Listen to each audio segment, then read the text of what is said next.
Greetings, Sentinels. The DHS benchmarks for Maricopa County are all green, and we anticipate they will all be green next Thursday when they are updated.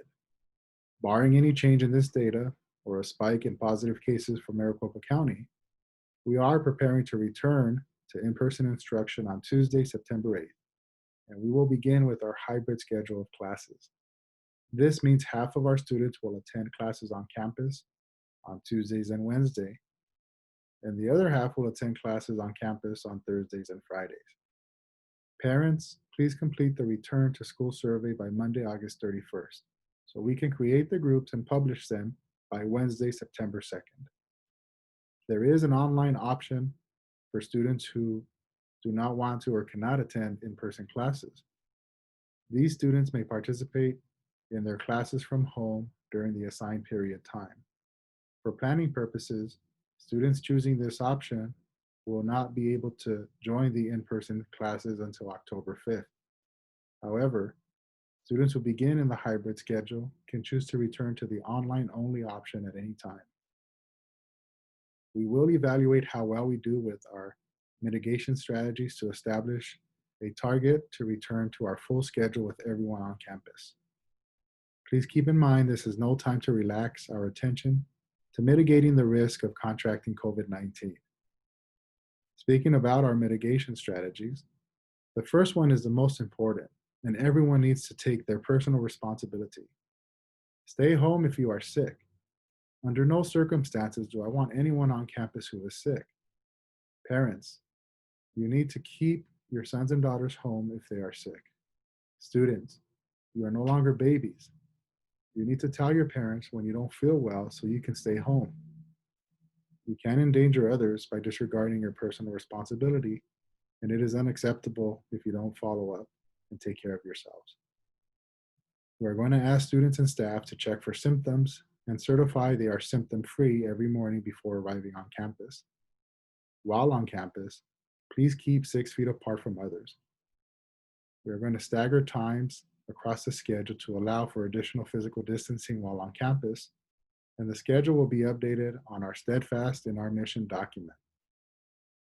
You are required to wear a face covering while on campus. The only time you can remove your mask is when eating outside or in the cafeteria during lunch, or when drinking water in the classroom. Please keep in mind your nose and mouth must be covered.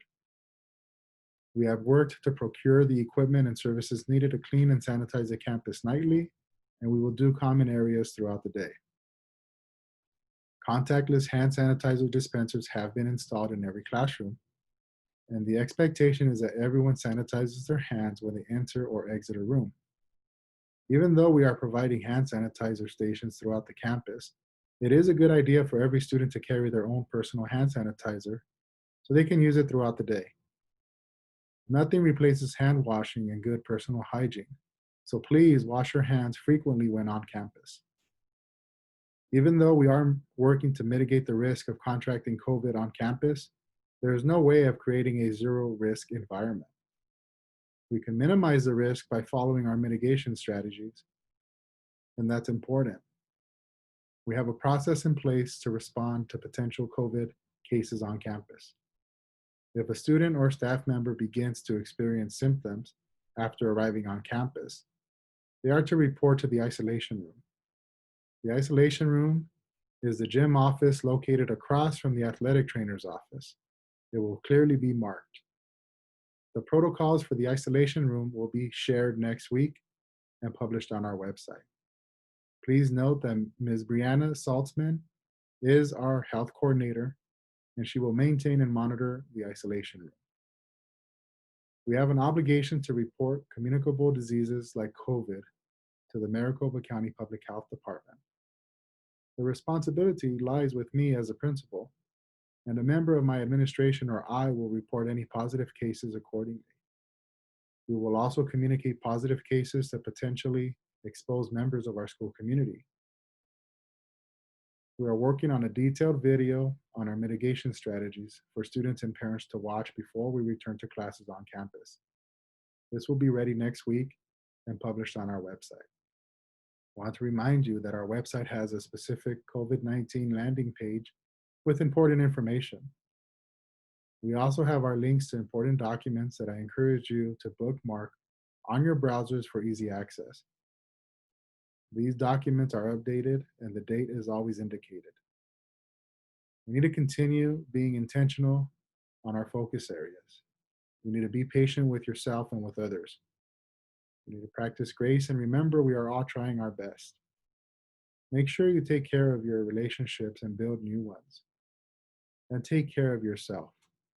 Reflect on a daily basis and ask yourself how you feel mentally, physically, emotionally, and spiritually.